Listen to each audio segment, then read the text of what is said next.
Understanding how our body works, especially the biological processes we don't usually know about, is really important. This knowledge empowers us to use our intelligence and determination to address what we can. As this understanding deepens, we become more aware of what negatively affects us, hindering our progress toward our full potential as humans. Do you think losing your life force will help you reach your highest potential? That's why it's crucial to continuously educate ourselves and stay aware at every step. The more we comprehend ourselves, the more we understand the mechanisms of our habits, which often operate beneath our conscious awareness. These mechanisms significantly influence what we do, when we do it, and why we do it. Unfortunately, we often overlook these aspects as we constantly get lost in other distractions, neglecting the most precious present moment. Understanding our habits is essential. Their nature is deeply ingrained, crucial to grasp. A profound understanding of these unnoticed aspects of ourselves, especially our habits, leads to a better understanding of who we truly are. I'll be using a reference from the book Atomic Habits and relating it to the practice of semen retention. This connection will lead to a better understanding of our subconscious tendencies, which lead to the loss of our most precious vitality. Many of these causes go unnoticed, and one of them is our habits. The process of forming a habit involves 4 simple steps: cue, craving, response, and reward. To understand our constant habit of ejaculating, we must delve into the subconscious processes, the elusive factors that lead to this loss, often leaving us searching, but never truly finding the answers. Breaking it down into these fundamental parts can help us understand what a habit is, how it works, and how to improve it. First, there is the cue.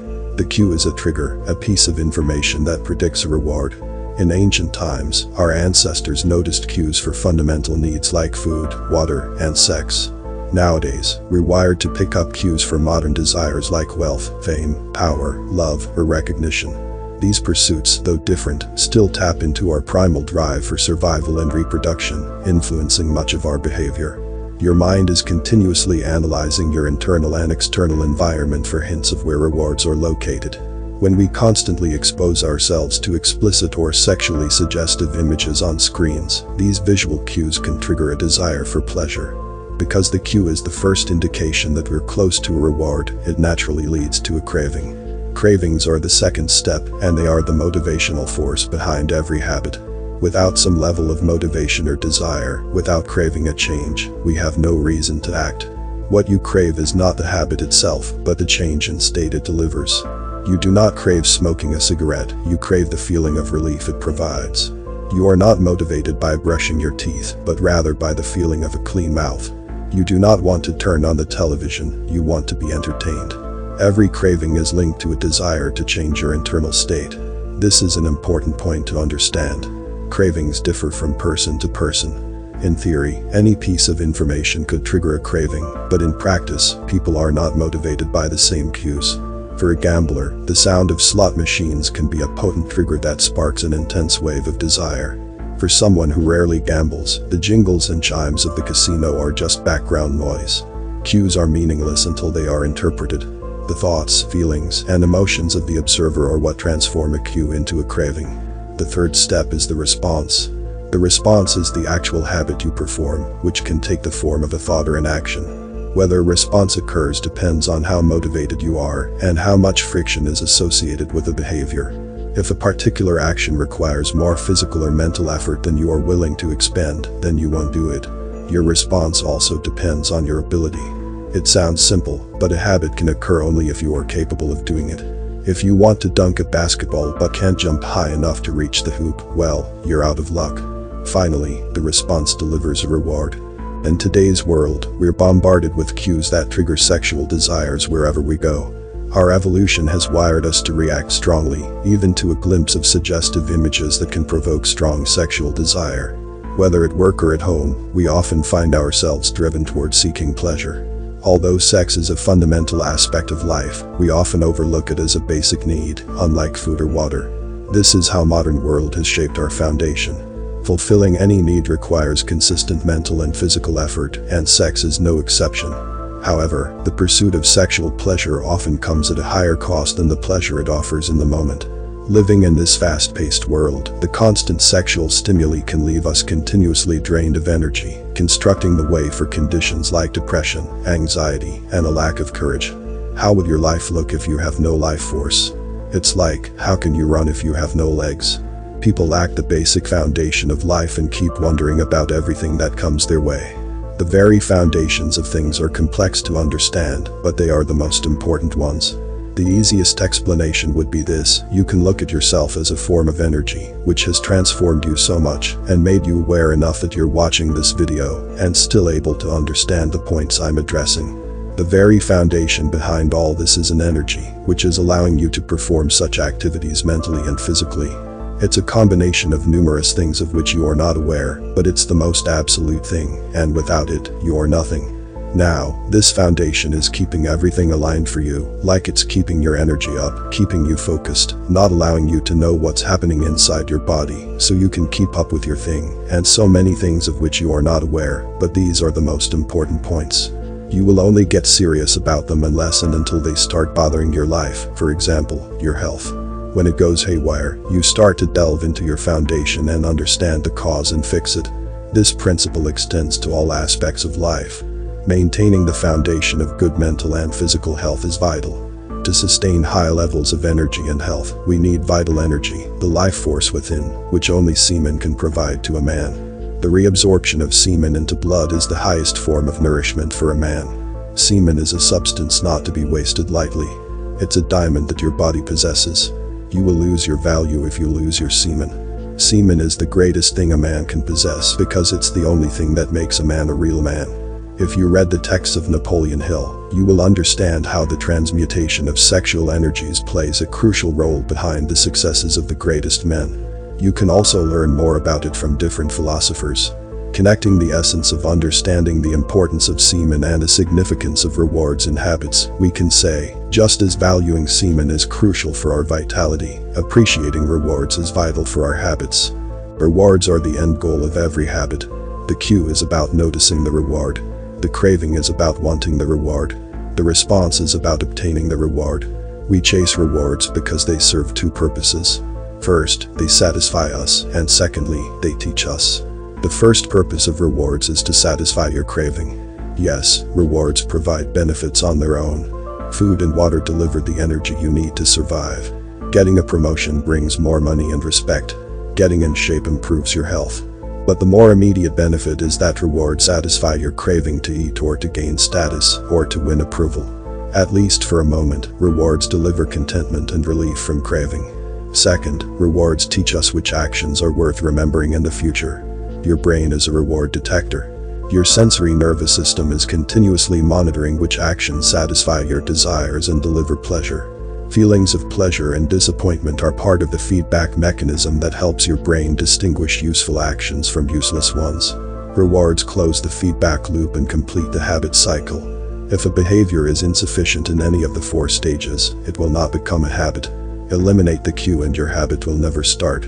Reduce the craving and you won't experience enough motivation to act. Make the behavior difficult and you won't be able to do it. And if the reward fails to satisfy your desire, then you'll have no reason to do it again in the future. Without the first 3 steps, a behavior will not occur. Without all 4, a behavior will not be repeated. In summary, the cue triggers a craving, which motivates a response, which provides a reward, which satisfies the craving and, ultimately, becomes associated with the cue. Together, these 4 steps form a neurological feedback loop: cue, craving, response, reward, which ultimately allows you to create automatic habits. This cycle is known as the habit loop, where you're stuck. This 4-step process is not something that happens occasionally, but rather it is an endless feedback loop that is running and active during every moment you are alive, even now. The brain is continually scanning the environment, predicting what will happen next, trying out different responses, and learning from the results. The entire process is completed in a split second, and we use it again and again, without realizing everything that has been packed into the previous moment. This is also the reason you are losing your presence in the moments. You feel like life is passing so swiftly without realizing, and also without any sort of awareness. All this is happening because you are being controlled by your senses and body. They have hijacked your mind, and it's working on autopilot mode.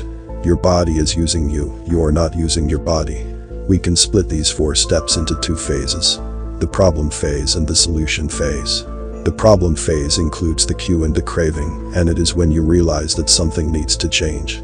The solution phase includes the response and the reward, and it is when you take action and achieve the change you desire. All behavior is driven by the desire to solve a problem. Sometimes the problem is that you notice something good and you want to obtain it. Sometimes the problem is that you are experiencing pain and you want to relieve it. Either way, the purpose of every habit is to solve the problems you face.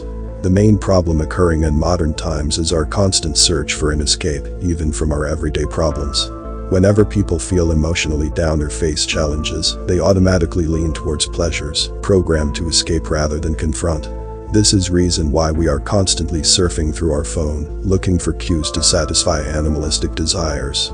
The problem is, we carry our phone with us everywhere, and we are conditioning our mind to look for pleasure-providing cues everywhere we go. So no matter where you are, what you are doing, you have easy access for strong sexual cues. Also, modern world is constantly triggering you for their business. They use your biological patterns for generating more revenue. Breaking a bad habit involves a strategic inversion of the 4 laws of behavior change. First, make the cue invisible, eliminate the triggers that lead to the habit. Next, shift the craving by making the habit unattractive, associate negative aspects with it in your mind. Then, alter the response by making it difficult, create obstacles to deter the habit. Finally, change the reward by making it unsatisfying, link unfavorable outcomes with the habit's completion.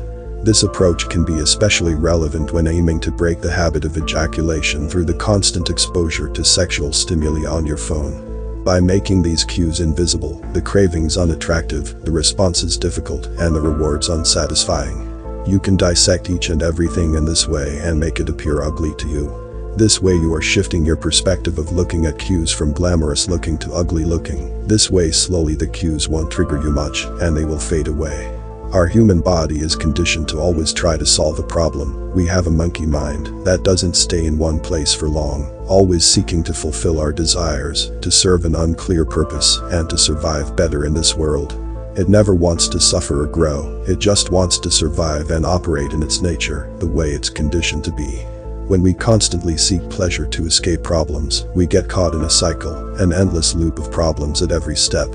We can't escape these problems by merely chasing pleasures, especially through ejaculation. This loop involves chasing quick satisfaction, overstimulating our mind and body, ultimately draining our vital energy and hindering our true potential. You can overcome your habit of constant ejaculation for a better life. The more you grasp how your body works, the better you can control it for your own good. If you're aware that constantly masturbating has negatively impacted various aspects of your life, take charge of yourself and improve each part of your life. Use your senses wisely for your improvement, preventing them from causing harm. It emphasizes the importance of using our intellect to rise above instinctual desires and achieve a higher state of being, beyond mere survival. It's about mastering our impulses and harnessing our energy for growth and spiritual awakening. The habit of semen retention aligns with this journey towards a more conscious and evolved existence. In conclusion, understanding the habit loop and its components, cue, craving, response, reward, is crucial for transforming our habits and ultimately our lives. It's about breaking free from unconscious patterns and redirecting our energies towards meaningful pursuits. The practice of semen retention becomes a powerful tool in this transformation, allowing us to reclaim our vitality and use it to fuel our growth and self-realization. It's a path to transcending mere survival and embracing a life of purpose, awareness, and fulfillment.